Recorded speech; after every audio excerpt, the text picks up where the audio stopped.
Dybbuk Box is one of the most famous and feared cursed objects in modern folklore.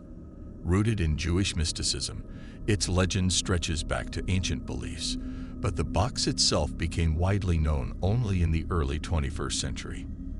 This eerie tale begins in 2001, when a small, intricately carved wine cabinet was put up for sale at an estate auction in Portland, Oregon. The box was said to have originated in Eastern Europe and allegedly carried a malevolent spirit, a Dybbuk, a restless entity said to be trapped within the box, waiting to possess the living. The box's discovery was the start of a chilling chain of events for anyone who dared to own it. Kevin Manis, an antique dealer, was the first to purchase it from the estate of a recently deceased 103-year-old woman named Havela, a Holocaust survivor. Havela's family warned Manis that the box should never be opened and claimed it had been sealed for a reason. But like many skeptics, Manis didn't take the warning seriously. For him, it was just another relic, a piece of history to flip for a profit. However, from the moment he took it home, strange things began to happen. Manis later recounted that as soon as he brought the Dybbuk box into his workshop, an overwhelming sense of dread washed over him. He began experiencing bizarre phenomena. Lights flickered inexplicably. A cold, oppressive air seemed to settle around the box, and doors in his shop would slam shut on their own. The nightmares began almost immediately. Each night, he dreamed of a demonic figure, a gaunt, terrifying old woman with sunken eyes and a twisted smile. She would come to him in his dreams, trying to strangle him while whispering in a language he didn't understand. But the nightmares weren't confined to just Manis. After gifting the box to his mother as a birthday present, things took a more sinister turn. On the day she received the box, his mother suffered a massive stroke. She survived, but she was left unable to speak and could only communicate through writing. When Manis visited her in the hospital, the first thing she wrote on a small piece of paper was, "Hate gift." Despite being paralyzed on one side, she kept gesturing toward the Dybbuk box, as if trying to warn him. Manis was horrified, but still skeptical. Over the next few months, the box continued to wreak havoc on Manis and those around him. Friends who visited his home complained of an inexplicable heaviness in the air and reported experiencing strange occurrences after leaving his place, electronic devices malfunctioning, strange odors of cat urine or jasmine, and vivid nightmares. One of his employees, while alone in the shop, heard the unmistakable sound of glass shattering and felt a sudden rush of air as if something or someone had walked past her, but there was no one there. Determined to rid himself of the cursed box, Manis tried to sell it to a couple of different buyers, but each time they returned it within days, claiming it had made them sick or brought misfortune into their lives. Frustrated, Manis eventually listed the box on eBay, hoping to wash his hands of it once and for all. He detailed its eerie history in the description, mentioning the nightmares, his mother's stroke, and the strange occurrences. It wasn't long before the Dybbuk box attracted the attention of others, some curious, others skeptical. One buyer, a student named Iosif, purchased the box despite the warnings. He considered himself a rationalist, dismissing the tales of curses and spirits as mere superstition.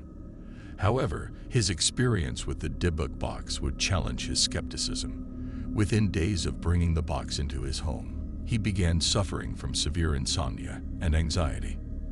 His hair, once thick and healthy, began falling out in clumps. His apartment, normally tidy, began to feel oppressive, as though the walls were closing in on him. Even his friends began noticing something was wrong.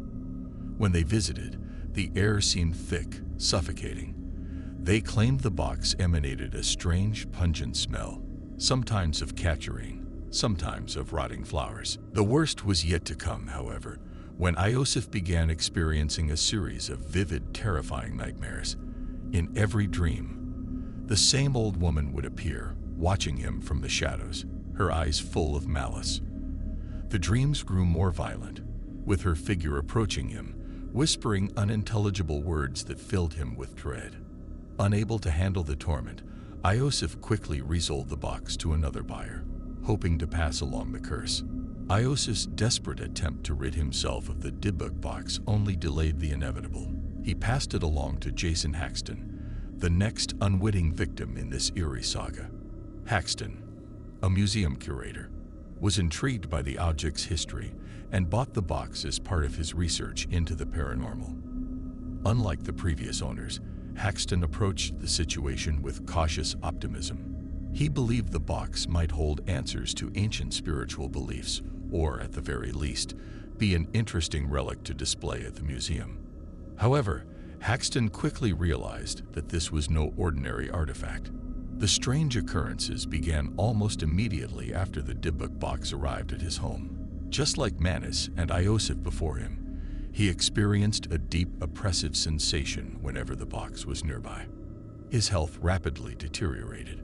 What began as mild nausea soon escalated into a series of serious, unexplained ailments: breathing difficulties, constant migraines, and severe skin rashes. His doctors were baffled, unable to find any medical explanation for his symptoms. At first, Haxton was determined to investigate the box scientifically, hoping to debunk the supernatural claims surrounding it. But as the nightmares started, even his rational mind began to waver. Night after night, he dreamed of the same old woman that Manus and Iosif had described. She appeared in his dreams, her gaunt face twisted into an evil grin, her bony hands reaching out for him. The dreams became so vivid that Haxton would wake up drenched in sweat, heart racing, as if he had narrowly escaped death. The strange phenomena extended beyond just Haxton. His wife and children began to experience unsettling events in the house.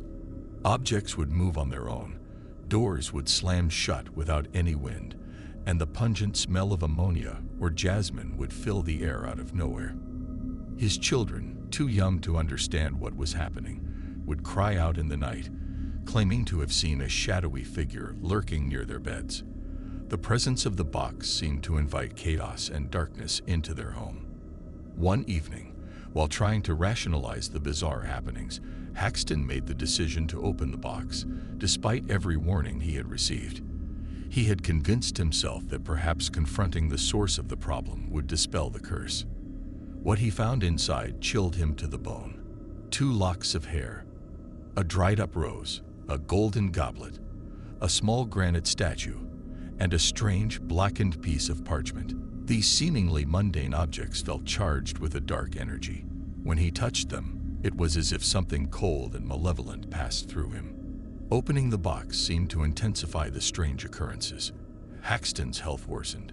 His skin developed lesions, and his breathing became labored, as if something invisible was pressing on his chest.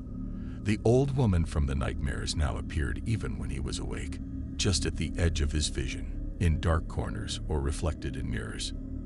The sense of dread became unbearable. Fearing for his family's safety, Haxton began researching more deeply into the box's origins. What he discovered only deepened his horror. The Dybbuk box, according to legend, was used in Jewish mysticism to trap a Dybbuk, a malicious spirit that could possess the living. These spirits were believed to be the souls of the restless dead, often those who had suffered traumatic deaths or had unfinished business in the world of the living. Haxton learned that the box's previous owner, Havela, had likely sealed the Dybbuk inside as part of a protective ritual after fleeing the horrors of the Holocaust. She had bound the spirit inside, hoping to contain its evil. The curse, however, was never meant to be tampered with. The spirit within the box was growing more powerful with each new owner who disturbed its prison. And now, with the box opened, the entity was no longer confined. Haxton, a man of science, found himself seeking spiritual guidance. He consulted rabbis and experts in Jewish folklore, hoping to find a way to reverse the curse or send the Dybbuk back to the afterlife where it belonged. One rabbi explained that the box could not be destroyed in a conventional sense. Burning it, burying it, or discarding it would only release the spirit entirely. Instead, it needed to be resealed using an ancient Kabbalistic ritual. The process was dangerous and required intense spiritual focus, as well as deep knowledge of Jewish mysticism. Haxton, desperate to end the torment, agreed to undertake the ritual under the rabbi's guidance. The night of the ritual was unlike anything Haxton had ever experienced. The atmosphere was heavy, almost as if the air itself had turned to lead. As the rabbi recited ancient prayers, a low guttural noise seemed to emanate from the box itself. The Dybbuk was resisting, fighting against being trapped once more. Haxton watched in terror as shadows flickered around the room, taking on shapes that seemed almost human, yet far from it. At one point during the ritual, Haxton felt an intense pressure on his chest, as if the spirit were trying to break free and latch onto him. His vision blurred, and he saw the old woman more vividly than ever before. She was standing just inches away, her hand outstretched, her eyes black with hatred. But as the rabbi's prayers grew louder and more forceful, the spirit began to retreat. The temperature in the room dropped, and with one final, ear-piercing shriek, the Dybbuk seemed to vanish. The ritual was successful, but it came at a cost.